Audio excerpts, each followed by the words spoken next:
Talia Whitfield was 34 years old when she came home on her 12th anniversary to find her key didn't work. New locks, her suitcases already packed and waiting on the porch like trash set out for collection. She knocked. She called. Desmond didn't answer. A neighbor mentioned the moving truck from days earlier, the one that had quietly emptied her closet while she was at work, planning a dinner he'd never eat. Taped to her suitcase was an envelope, not a card. Divorce papers, filed 3 weeks ago, without one conversation. He hadn't even bothered to tell her himself. Talia stood on the curb, holding everything she owned in 2 suitcases, humiliated, alone, watching the street like it might offer an answer. That's when a black town car slowed in front of the house and stopped. A driver stepped out first. Then a man in his 60s, silver-haired, unmistakably wealthy, the kind of man who didn't pull up to a curb like this by accident. Desmond didn't know that man owned the company he worked for. He didn't know Talia had designed his lobby for free, years ago, and that he'd never forgotten her name. He had no idea what had just pulled up outside his own front door. Before we dive in, comment where you're watching from today. And if stories like this speak to you, hit subscribe, because tomorrow's story is even more intense. The salmon didn't take long to marinate. Talia had been up since 5:30, moving quietly through the kitchen while the morning was still dark and cool. She mixed the glaze by memory. Honey, soy, a squeeze of fresh ginger, the same way her father used to make it on special occasions. The smell of it filled the kitchen and made the house feel warm and alive in a way it hadn't felt in a while. She told herself that was about to change. 12 years. That was worth a real dinner, worth effort.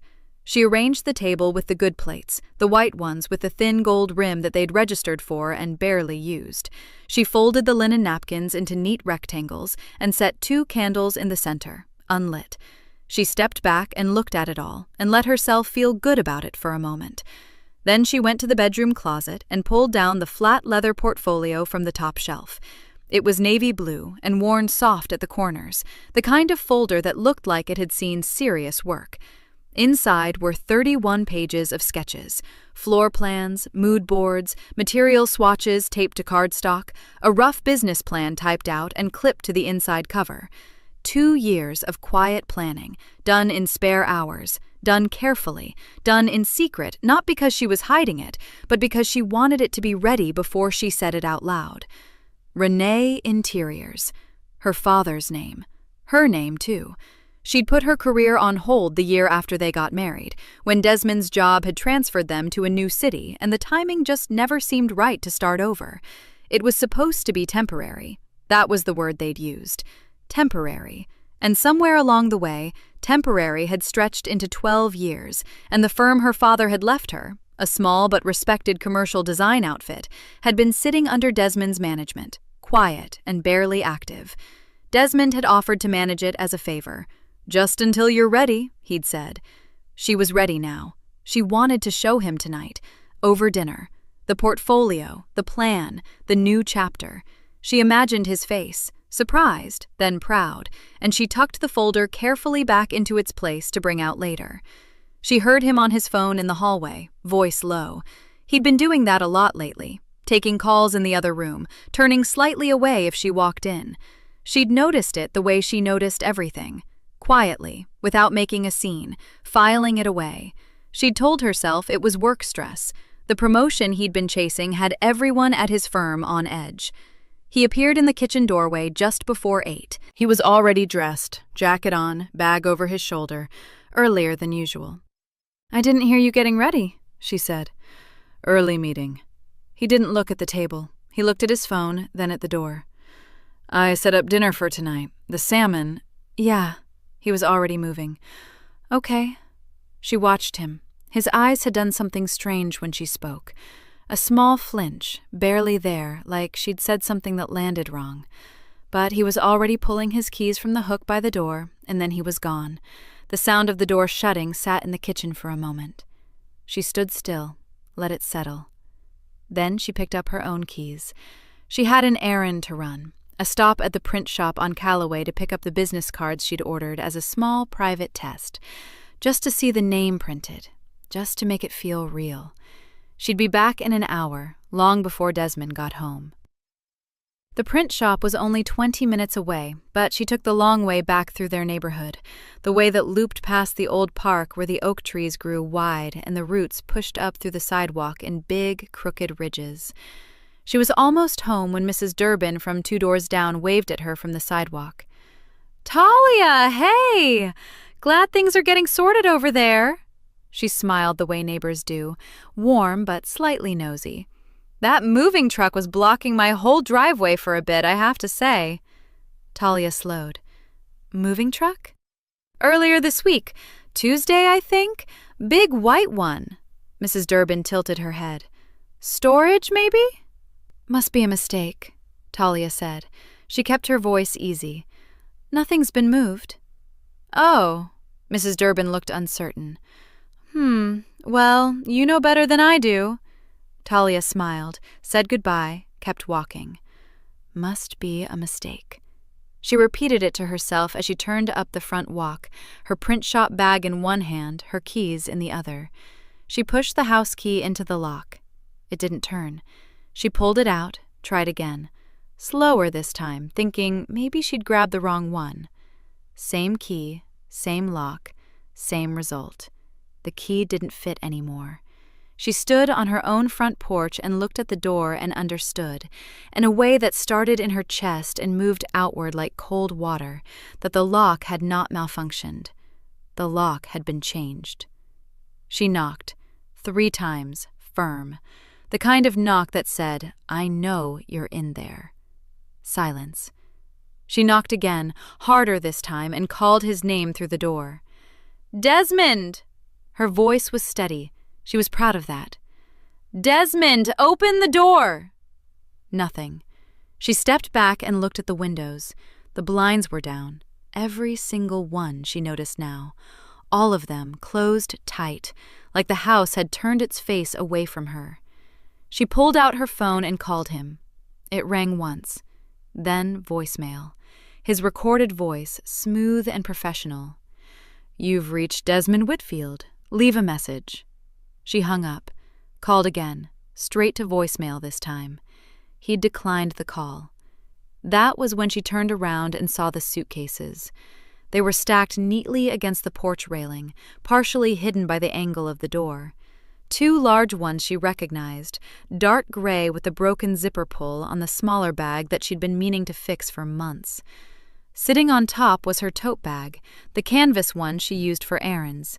Folded on top of that, her winter coat. All of it packed. All of it waiting. Her legs went somewhere distant from her body. She sat down on the porch step because there was nothing else to do. She stared at the suitcases for a moment that had no real length to it. Mrs. Durbin was still outside, watering the flower bed along her front walk, pretending not to watch. Talia walked over.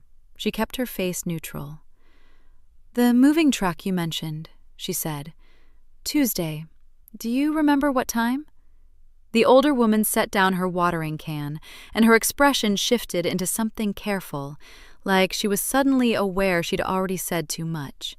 "Late morning, I think. Maybe 11? "And you said personal items?" "That's what the man told me when I asked. I was curious because of the driveway." She paused.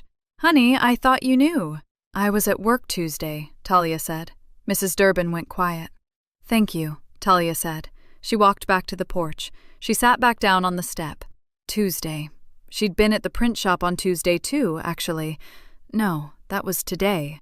Tuesday she'd been at the florist, picking up the small arrangement she'd put on the dinner table this morning. She'd been gone for less than 2 hours. He had done this while she was out buying flowers for their anniversary dinner. She breathed in. She breathed out. Her eyes caught something she'd missed before. A white envelope, sealed, taped to the side of the larger suitcase with a strip of clear packing tape. No name on the outside, just tape and paper, clean and flat, like a label on a file. She peeled it off, opened it. Inside was a folded stack of papers, creased in thirds, legal paper, the kind with fine print that fills every inch. She unfolded them slowly. At the top of the first page, in plain block letters, "Petition for dissolution of marriage." She read the date stamp in the corner, filed 6 weeks ago. 6 weeks. She flipped through the pages. Desmond's signature was already on the last one, neat and practiced, the same signature she'd seen on Christmas cards and loan documents and the deed to their house. Under grounds for dissolution, 3 words, irreconcilable differences. No conversation, no warning, no word. 6 weeks ago, he had walked into a courthouse and signed his name to the end of their marriage. And then he'd come home that night and eaten dinner across from her and not said a single thing. She thought about what she'd made for dinner 6 weeks ago. She thought about whether he'd said it was good. She called him 4 more times standing on that porch. Each one went to voicemail. She stopped leaving messages after the second one, when she heard her own voice and didn't like what it sounded like. Too tight, too close to breaking. She called Yolanda. It rang 5 times and went to voicemail. Yo! She stopped. Started again. It's me. Something happened. Call me back. She hung up. She looked at the suitcases. She looked at the closed door and the closed blinds and the envelope in her hand. The sun had started to drop while she wasn't paying attention. The sky above the oak trees at the end of the street was going orange and pink, the light turning that particular shade of gold that usually made the neighborhood look beautiful. Right now, it just made the shadows longer. She picked up the handles of both suitcases and walked them down to the curb. She sat down on the larger one. The print shop bag was still looped over her wrist. Inside it, 10 business cards with her name on them, printed in clean black ink on ivory cardstock. Renee Interiors. She didn't open the bag. She just sat there on her suitcase at the curb, the divorce papers folded in her hand, and watched the streetlights begin to come on one by one down the block. She had nowhere to go. The town car moved slowly. That was the first thing she noticed. Not the car itself, but the pace of it. Too slow for someone passing through, the kind of slow that meant someone was looking for something, or had already found it. It was a black sedan, long and clean, without a single mark on it. It rolled to a stop at the curb maybe 20 feet from where she sat. Talia didn't move. She was still on her suitcase, the divorce papers in her lap, her coat folded next to her. She watched the car the way a person watches something they don't have the energy to fully process yet. The driver got out first and opened the rear door. The man who stepped out was tall, broad-shouldered, with close-cropped silver hair and a dark suit that fit him the way expensive things fit people who've stopped noticing what things cost. He was in his 60s, maybe, with the kind of face that had been handsome once and had aged into something better, sharp and settled and unhurried. He stood on the sidewalk and looked around the way people look around when a neighborhood feels familiar but they can't quite place it. Then he looked at her. She watched him recognize her. It wasn't instant. It moved across his face in stages, a slow assembling of something. His brow came down slightly, his head tilted, and then it cleared. Talia Renee, he said. Not a question, just the name, placed with certainty. She stood up slowly. Mr. Rain, she said. Augustus Rain. She hadn't seen him in almost 9 years. The last time she had, she was 25 years old, standing in the half-finished lobby of his flagship building on Monroe Street, with paint on her forearms, explaining to him why she'd chosen brushed brass over chrome for the fixture trim. His original contractor had walked off the project mid-build. A mutual contact had connected them. She'd spent 6 weeks finishing what someone else abandoned, working nights and weekends, and when he'd tried to pay her, she told him to donate the fee to a trades apprenticeship program instead. He had not forgotten that. She could see it in how he was looking at her now, not like a man who vaguely remembered a name, but like a man who had filed her away in a place he kept the things that mattered. His eyes moved to the suitcases, to the papers still in her hand, to the closed blinds on the house behind her. He didn't ask what happened. He asked one question. Is there anyone coming for you? She opened her mouth, closed it. I left a message for my friend. She hasn't called back yet. He nodded once, like that confirmed something he'd already suspected. I have a guest house on the east property, he said. It's empty. It has a working kitchen, a good lock on the door, and nobody will bother you." He paused. "No conditions, no obligation. I owe you more than a place to sit down, and we both know it." She looked at him. She thought about saying she was fine. She thought about calling Yolanda again and sitting on this curb in the dark until someone picked up. She looked at the house one more time, at the blinds that hadn't moved, not once, not even when she'd knocked hard enough to feel it in her knuckles. "All right," she said. "Thank you." The guest house was quiet and clean. Stone floors, white walls, furniture that was simple and good. The kitchen had a full coffee setup and a bowl of fruit on the counter that someone had left recently. The bedroom had a window that looked out over a garden, dark now, just shapes in the night. She set her suitcases down and sat on the edge of the bed. She held her phone in her hands. At some point in the last 2 weeks, she'd set her old phone back up to sync to this device. A bulk transfer she'd started and forgotten about, the kind of task that took forever and always finished at the wrong moment. At the top of her screen was a notification she hadn't seen before. Backup sync complete. She tapped it without thinking. A folder opened. Old photos, old notes, apps she'd deleted, and a message thread that had restored itself from the backup, sitting in her archive like a stone that had finally surfaced from the bottom of a river. The contact name was just a single letter, B. She opened it. The thread was long. A full year of messages, time-stamped and intact, each one loading cleanly on her screen like it had been waiting for her to find it all along. Hotel confirmation numbers, addresses she recognized as cities Desmond had told her were business trips. Small things, inside jokes and good morning texts, and a message from 14 months ago that said, "I keep thinking about last night." She read for a long time. She read until there was nothing left to read.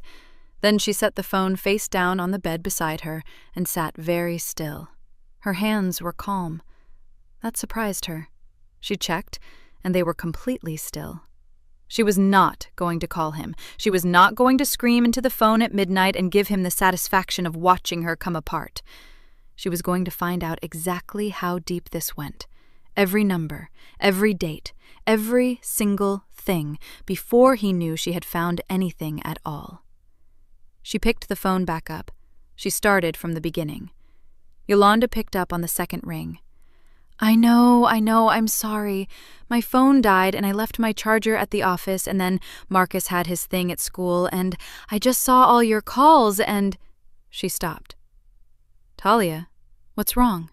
Talia was sitting at the kitchen table in the guest house with both hands wrapped around a mug of coffee she hadn't touched yet. The morning light came through the window in long, flat strips. Outside, birds were moving through the garden. "I need you to listen," Talia said, "all the way through. Don't talk yet." A pause. "Okay." She told her everything. The locked door, the suitcases on the porch, the neighbor and the moving truck, the divorce papers already filed weeks ago without a word, Augustus and the guest house, and then the messages. All of them, a full year of them, a woman named only B, hotel rooms in cities Desmond had told her were work. When she finished, the line was quiet for a long moment. "He changed the locks," Yolanda said finally. "On your anniversary." "Yes." "And filed before he told you." "Weeks before." Another silence. When Yolanda spoke again, her voice had changed. The softness was still there, but underneath it was something hard and flat, the tone she used when she'd made up her mind about something. "All right," she said. "Here's what we're going to do." Yolanda's plan was simple, and it was smart. Because divorce proceedings had already been filed, Talia had every right to request a full accounting of their shared finances as part of the standard documentation process. It wasn't aggressive, it wasn't accusatory. On paper, it looked like routine cooperation, a wife doing her due diligence, nothing more. Desmond would see the request come through and think she was just covering herself in the settlement. He would not think she was looking for anything specific. "Don't call him," Yolanda said. Don't text him. Don't give him anything to react to. Let the paperwork do the talking." "And the firm?" Talia asked. "Request those records too. You co-inherited that business, Talia. You have standing. Frame it as asset disclosure, completely standard in a divorce filing." A pause. "Has he been sending you any reports? Quarterly summaries, anything?" Talia thought about it. "He used to. Last one was maybe 2 years ago." The line was quiet again. "Okay," Yolanda said. "That's a gap. That's something we're going to look at." The documents arrived 6 days later, 2 separate envelopes delivered to the guest house through Yolanda's office address. Talia set them on the kitchen table and did not open them until Yolanda arrived that evening with a yellow legal pad and a red pen and a bottle of sparkling water she set on the counter without asking. They sat across from each other the way they used to sit together in college, heads down, focused, the rest of the world pushed back to the edges. Yolanda opened the first envelope, the joint account records. She spread the pages flat and started moving her finger down the columns. Talia watched her face. Yolanda had a good face for this kind of work. It didn't give much away. But after a few minutes, something tightened around her eyes. "Pull the second envelope," she said. Talia opened the firm records. Her father's firm, his name still on the letterhead, Renee Design Associates, the logo she'd watched him sketch at the kitchen table when she was 9 years old. She smoothed the pages and started reading. The numbers were not right. She knew them well enough to know that much. She had grown up watching her father manage that business, had helped him file reports in high school, had inherited half of it when he died, and handed the management to Desmond, because she'd trusted him, and because she'd been grieving, and because she had not thought, at the time, that trusting her husband was something that needed second-guessing. The accounts were lighter than they should have been. Much lighter. Revenue had come in, she could see it in the inflow columns, but the outflow didn't match any expense she recognized. No vendor payments, no equipment, no overhead she could account for. Just a series of transfers, regular and quiet and spaced about 6 weeks apart, each one going to the same account number. An account number she did not recognize. She circled it in pen. Then she circled it again. She looked up. Yolanda was already watching her. 2 years, Talia said. Her voice was even. This has been going on for 2 years. Yolanda nodded slowly. At minimum. Talia looked back down at the account number. The transfers started small and got larger. Patient, calculated.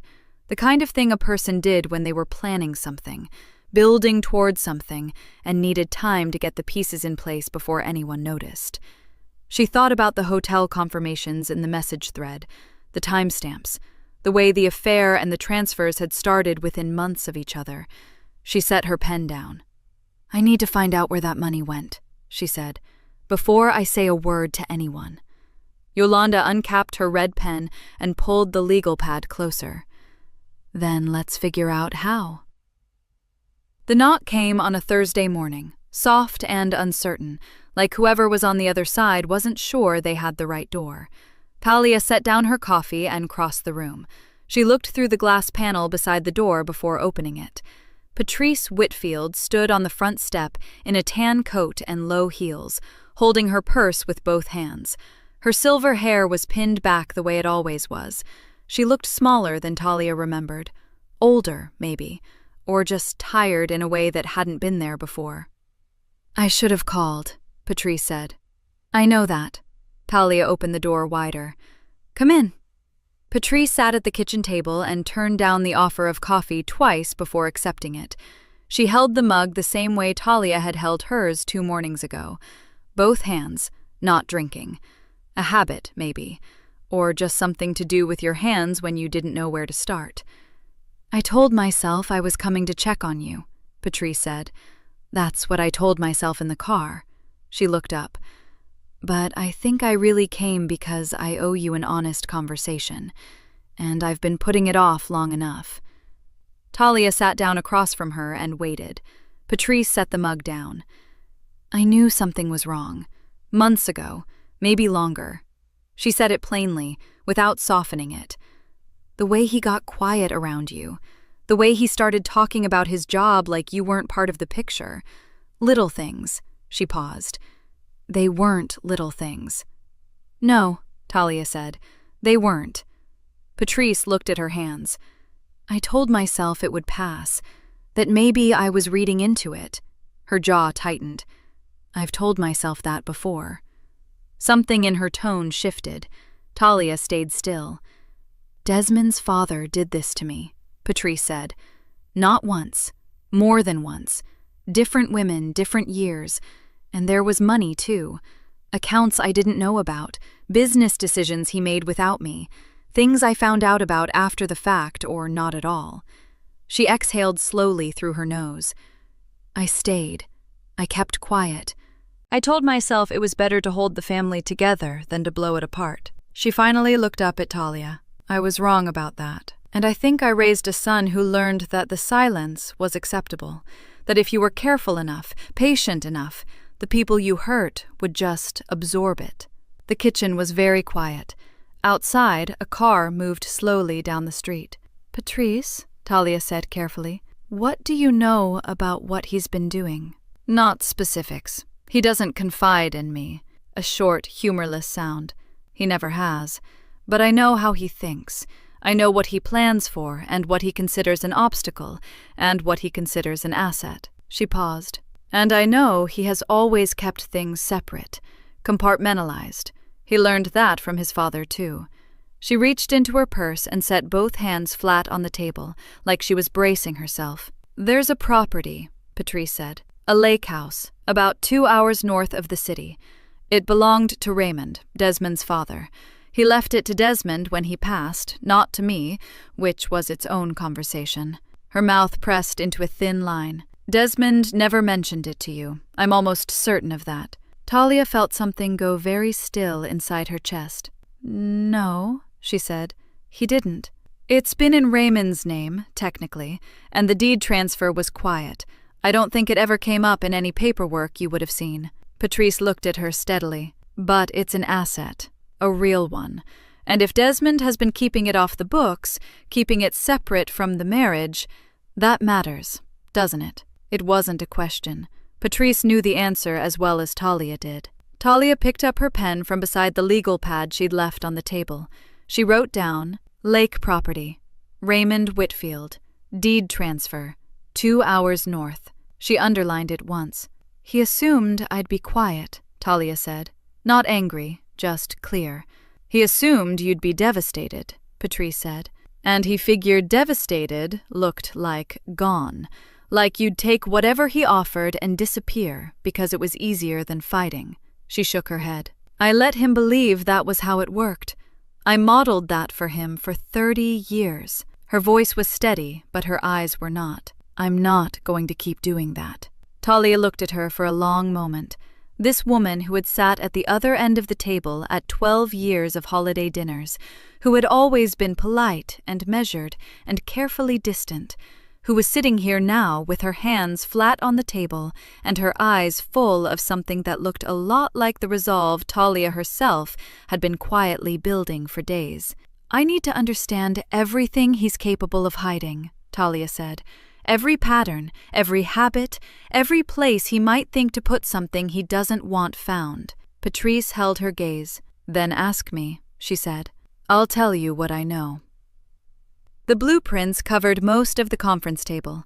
They were large sheets, crisp and white, rolled out flat and held at the corners by small metal weights.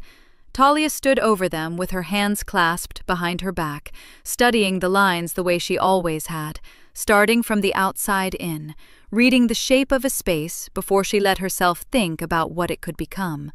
Augustus stood at the far end of the table, watching her. Take your time, he said. She did. The building was a 32-story corporate tower in the financial district. The bones were good. The atrium was generous, high ceilings, a lot of natural light if the glass was chosen right. But whoever had drawn the interior flow hadn't thought about how people actually moved through a space. The lobby dumped you into a corridor that went nowhere useful. The executive floors were stacked efficiently, but without any personality. Functional, yes. Memorable? No. Talia pointed to the atrium. "This is the problem," she said. "You've got a beautiful entry, and then it just stops. There's no draw, nothing pulling people forward." Augustus crossed his arms and nodded slowly. "That's exactly what I said to the original firm." He paused. "They disagreed. They were wrong." He almost smiled. "Yes, they were." He pulled out a chair and sat down. "Which is why I'd like someone else on this project." Talia looked up from the blueprints. "You're offering me the redesign contract." "The interior design contract. Full scope. Lobby through executive floors. The architecture is set. Everything inside is still open." He leaned back. "You'd have real authority on this one, Talia. Not consultation, not suggestions. Your name on the work." Her name on the work. She let that land for a moment before she answered. "I'd need to see the materials budget and the timeline," she said. "Of course." He slid a folder across the table. "Take it with you. Think it over." She picked it up and set it beside her bag. Then she looked back at the blueprints. "Can I ask you something?" she said. "Go ahead." "The logistics firm," she kept her voice even. "Your company. How many regional divisions does it have?" Augustus tilted his head slightly, just enough to show the question had landed as something more than casual. 7, he said. "Why?" "My husband works there," Talia said. "Desmond Whitfield. He's a regional VP." There was a short pause. Augustus studied her face with the kind of attention that didn't need words to communicate that he was processing something carefully. "I know the name," he said. "I thought you might." She held his gaze. "I didn't know, until recently, how far up the structure went." "He reports up through 3 layers before he reaches my office," Augustus said. "But ultimately, yes, my company." He said it simply, without drama. "Does that change anything for you about this project?" Talia thought about it honestly. "No," she said. "It doesn't." He nodded once. "Good." She was back at the guest house by early afternoon, the folder open on the table beside her legal pad, when her phone buzzed. Yolanda. She answered it before the second ring. "Talk to me," Talia said. "I just got off the phone with Renee." Yolanda's voice was clipped and fast, the way it got when she had information she didn't like. "You remember Renee. She used to work in HR at Desmond's firm before she moved to the legal department." "I remember her." "She knows someone close to the situation. I'm not going to say how close." A beat. "Talia, Bree is pregnant." The room didn't move. Talia's hand stayed flat on the table. "How far along?" 3 months, give or take, which means this has been in motion for a while. Yolanda exhaled. "And here's the part that matters. Desmond knows about it. He's known for at least a month. And ever since he found out, he's been pushing hard to get the divorce finalized. Fast and quiet. No disputes, no delays." Talia picked up her pen. "There's a gala," she said. "Augustus mentioned it today. A company event. They're announcing a regional director promotion." "Right," Yolanda's voice sharpened. "A promotion that apparently requires, and I'm quoting what Renee heard, a stable family image, which Desmond does not currently have, given that his wife just got locked out of her own house and his girlfriend is 3 months pregnant." Talia wrote, "Gala, promotion, timeline, Bree, pregnancy." She underlined timeline twice. "So his entire plan," Talia said slowly, "depends on pushing me out the door before anyone at that company looks too closely. Quietly, quickly, with a settlement you sign without reading the fine print, and then you vanish." Yolanda let that hang in the air for exactly 1 second. "That's what he's counting on."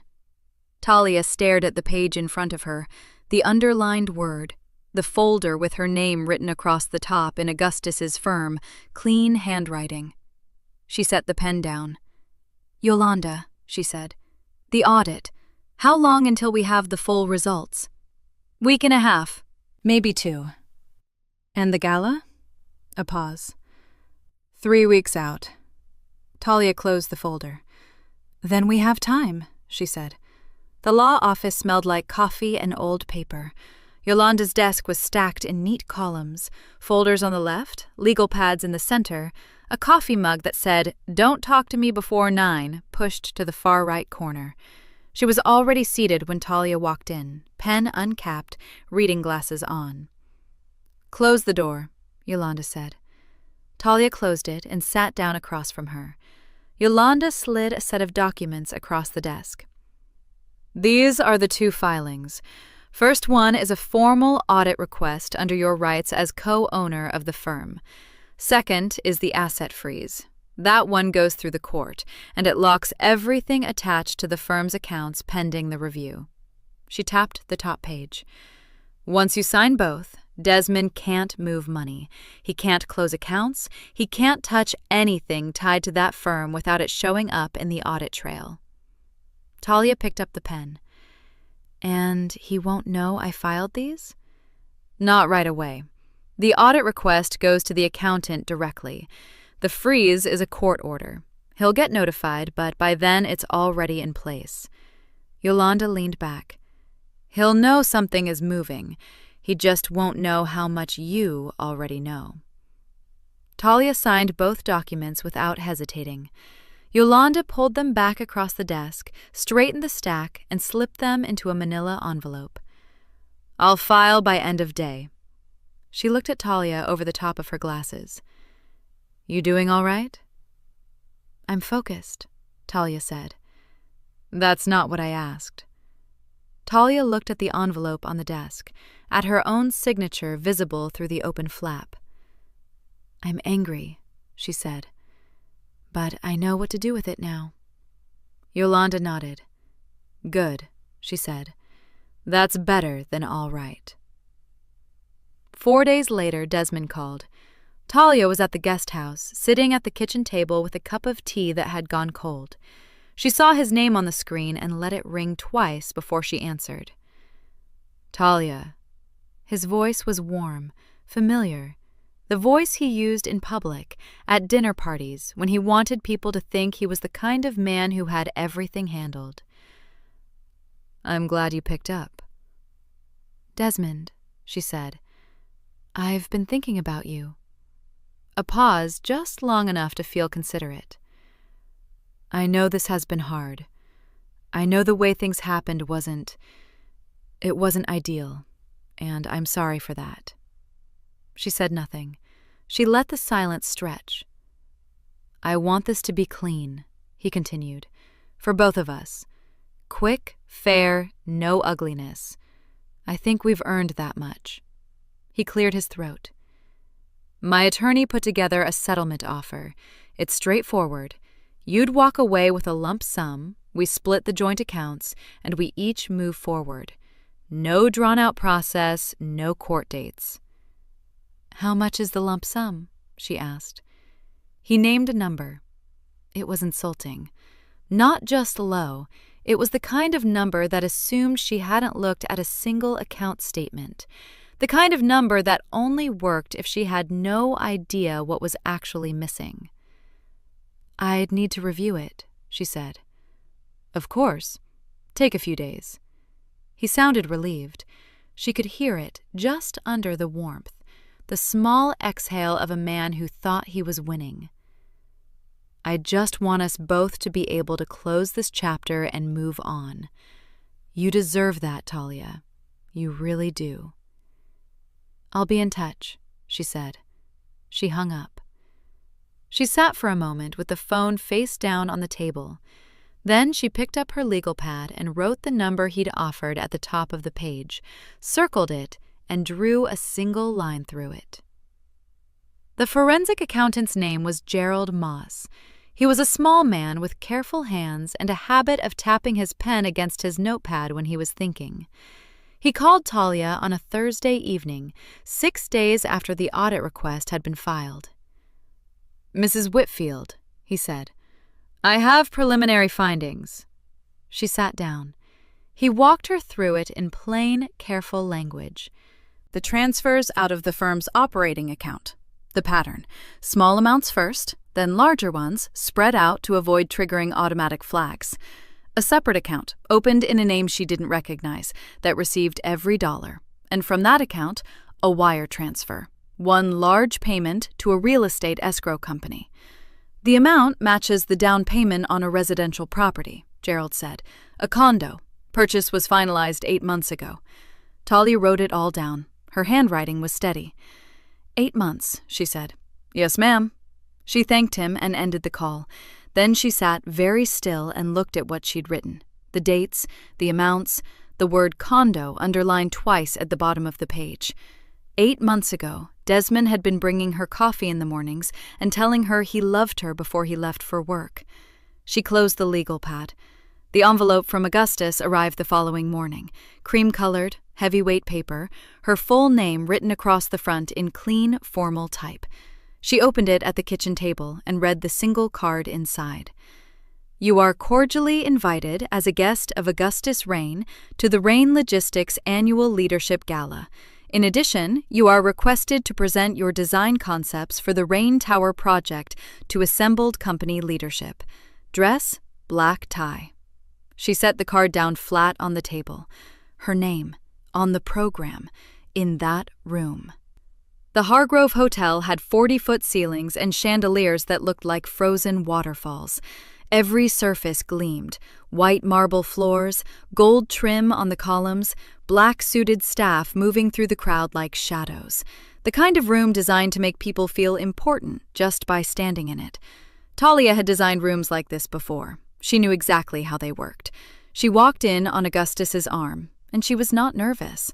Her dress was deep navy, structured at the shoulder, clean through the waist. No jewelry except a single gold cuff on her left wrist. She'd chosen it deliberately. Elegant enough for the room, sharp enough to mean business. Her hair was pinned back low, every strand in place. She looked like exactly what she was tonight, a design consultant, presenting her work to company leadership. Not an estranged wife, not a woman who'd been left on a porch with a suitcase. Something else entirely. Augustus walked at an easy, unhurried pace, nodding to people as they passed. He wore his authority the way some men wore cologne, without effort, without announcement. A gray suit, no tie, a watch that didn't need to show off. "The lighting in here is wrong," Talia said quietly, scanning the room as they moved through it. Augustus glanced up at the chandeliers. "How so?" "Too warm near the bar. Makes the faces look orange in photographs. The firm's photographer is going to hate the east wall." She paused. "Whoever designed this lobby should have tested it at night." He made a low sound of amusement. "I'll pass that along." "You don't have to," she said. "It's not my building." "Not yet," he said. They parted at the edge of the main floor. He moved toward a cluster of senior partners, and she drifted toward the presentation area near the far wall, where a printed board displayed renderings of the Rain Tower project. Her renderings. Her name on the placard in 12-point type. She stood in front of them for a moment, just long enough to read her own name. Then she turned around to face the room. She spotted Desmond 20 minutes later. He was across the floor, near the bar, holding a glass of something amber. Dark suit, silk tie, the navy one she'd given him for their 10th anniversary. He was laughing at something another man had said, head tilted back, hand flat against his chest. Performing ease. She knew that laugh. She'd watched him use it at every company event they'd ever attended together. He hadn't seen her yet. She watched him the way she watched a room she was about to redesign. Calmly, taking inventory, noting every detail that didn't quite work. The slight tightness at his collar, the way his eyes moved to the entrance every few minutes, waiting for someone. Then Bree came through the door. She was in red, floor length. Her hair was soft around her face, and the pregnancy was visible now, a gentle curve that her dress didn't try to hide.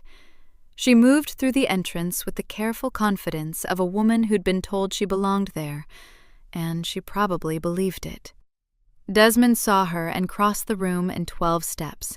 He took her hand, kissed her cheek, and turned to introduce her to the two executives standing closest to him. Talia was too far away to hear the words. She didn't need to.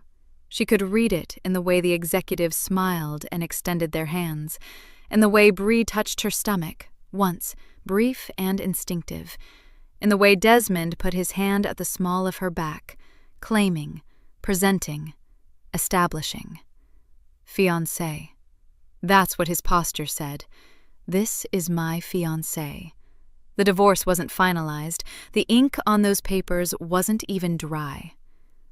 Talia looked down at the glass in her hand. Water, not wine. She'd planned it that way. She needed her mind exactly as clear as it was right now. She took one slow breath, let it out through her nose. Then Desmond turned, and he saw her. She watched it happen, the easy smile going still, the glass stopping halfway to his mouth. A half-second of pure, open confusion that he couldn't control before his face rearranged itself into something smoother, something practiced. He looked at her, then at Augustus across the room, then back at her. She didn't look away. She didn't smile, and she didn't flinch. She simply held his gaze for 3 full seconds, the way you look at something you've already figured out. And then she turned back to her rendering board like he was a detail she'd already accounted for. Her heartbeat was steady. Her hands were steady. She pulled out her phone and typed 2 words to Yolanda. Come in.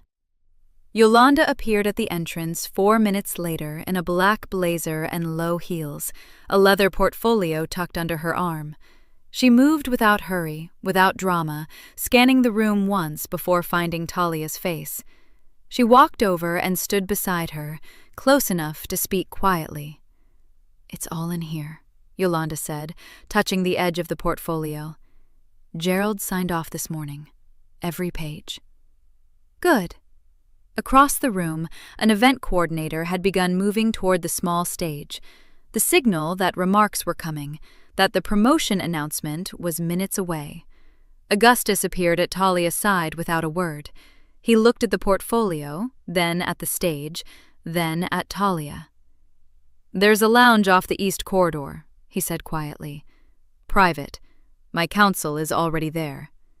He said it simply, like it was a logistical note, like this was just the next item on the evening's schedule. Talia picked up her presentation folder. Lead the way, she said.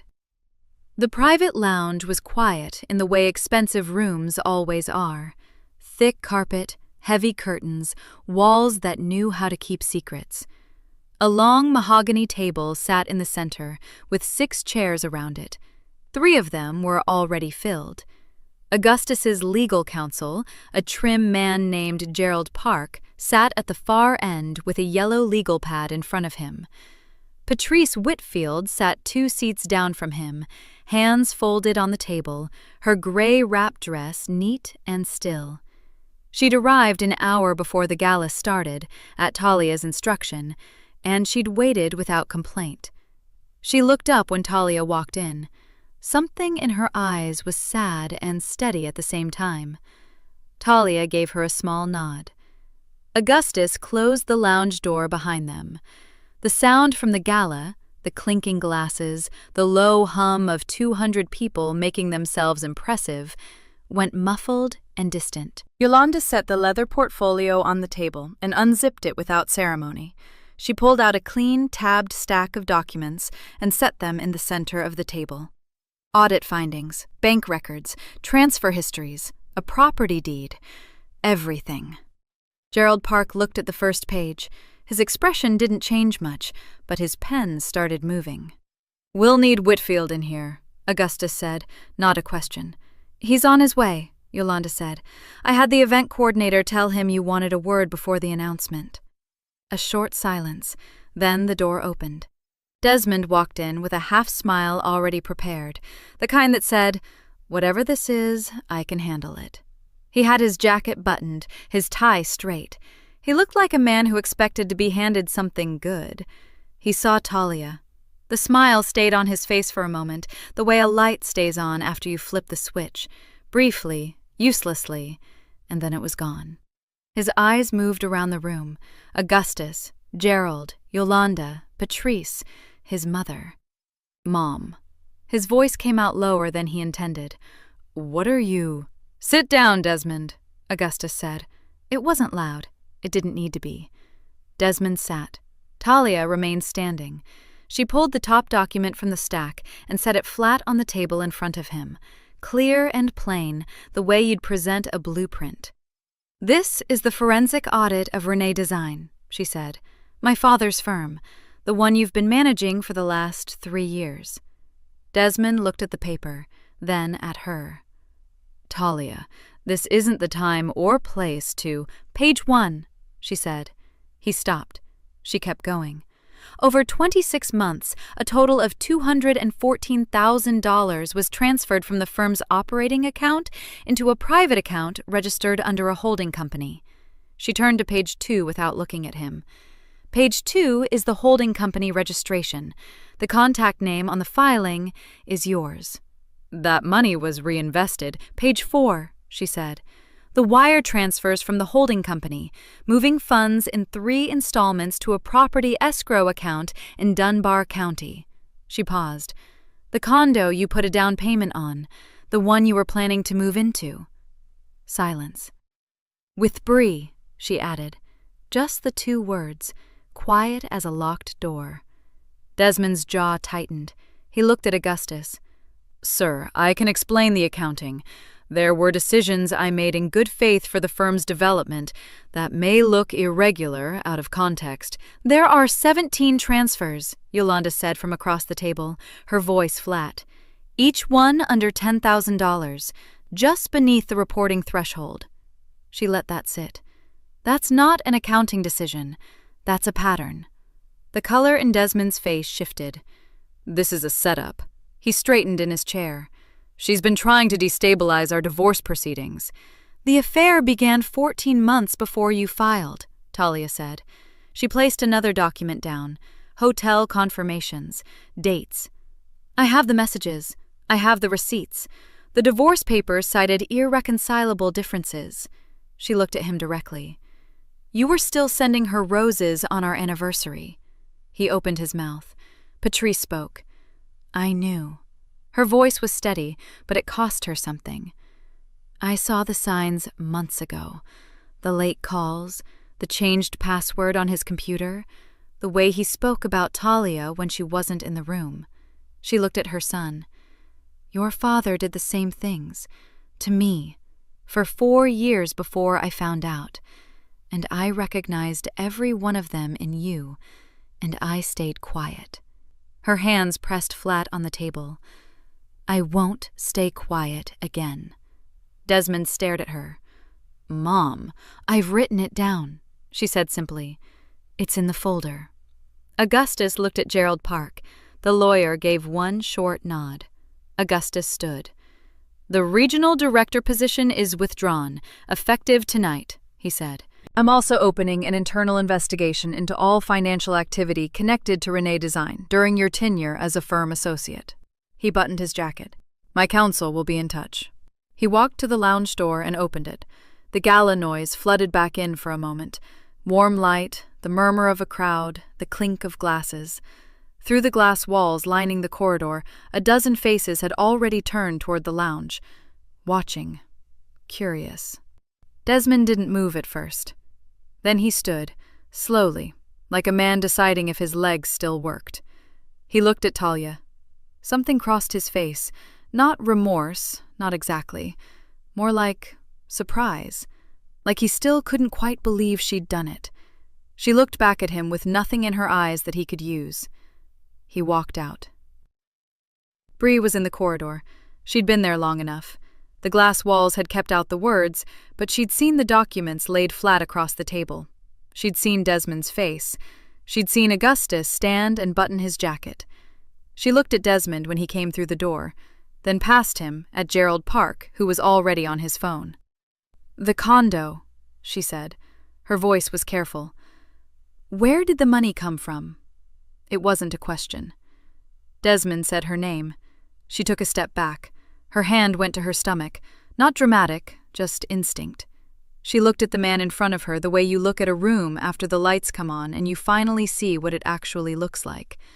Then she turned and walked down the corridor alone, past the gala's open doors, past the chandeliers that ran too warm near the bar, past the 200 people who didn't know her name. The sound of her heels faded. Desmond stood in the doorway of the empty lounge, alone. The paperwork didn't stop. That was the part no one told you about. That justice, real justice, looked like conference room tables and filed motions and phone calls that lasted 40 minutes and resolved nothing until they suddenly resolved everything. Talia sat through all of it. Gerald Park's office became familiar to her over the following weeks. The same leather chairs, the same framed diplomas on the wall, the same view of the parking structure through the window. She learned which coffee in the building was worth drinking and which wasn't. She brought her own on the hard days. The forensic audit results held up under review. Every transfer, every routing number, every shell company filing, documented, dated, and tied directly to Desmond. His attorney tried twice to reframe the embezzlement as informal business reinvestment. Gerald dismantled both arguments in writing before they made it to a hearing. Desmond was terminated on a Thursday. Talia didn't find out until Friday from Yolanda, who heard it from a contact at the firm. She was eating toast when Yolanda called. "It's done," Yolanda said.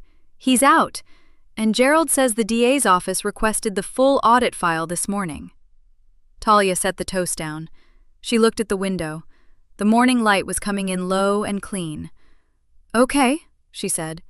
"That's it? Okay?" "Okay," Talia said again, and meant it more the second time. The criminal referral came 2 weeks later. Desmond's attorney called Talia's legal team the same afternoon, suddenly interested in an expedited settlement. The negotiation didn't take long after that. The embezzled $214,000 was clawed back in full as part of the divorce settlement terms. Renee Design, her father's firm, the one she'd handed over and watched quietly hollowed out, came back to her debt-free, its books clean, its name still intact. She signed the final paperwork on a Tuesday afternoon. Gerald slid the folder across the table to her. She opened it to the last page and signed her name at the bottom, Talia Renee Whitfield, and then sat there for a moment looking at it. Renee, her father's name, in the middle of hers, the way it had always been. She closed the folder.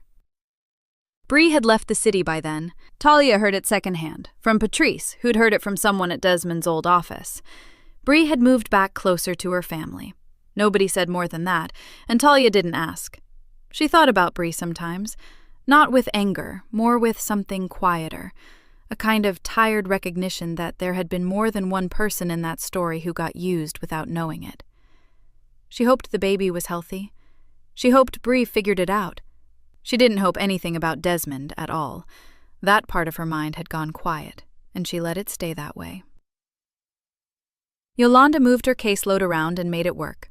"I'm not leaving you to hire some stranger," she said, 2 days after Talia officially reopened the firm. She was standing in the middle of the empty studio space, hands on her hips, looking at the bare walls with something close to satisfaction. "Besides, I've been doing paralegal work for 9 years. I think I can handle one small firm's general counsel duties." "You're taking a pay cut," Talia said. "I'm taking an equity stake," Yolanda corrected. "Different thing entirely." Talia laughed. It came out easier than she expected. They spent that first week cleaning out the old files, updating the business registration, and ordering new stationery. The name on the letterhead read Renee Design Group in clean, dark letters. Talia had chosen the font herself. It was the same one her father had used on the original business cards he'd printed back when the firm was just him and 2 part-time drafters and a dream he refused to shrink. She kept one of those old cards in the top drawer of her desk.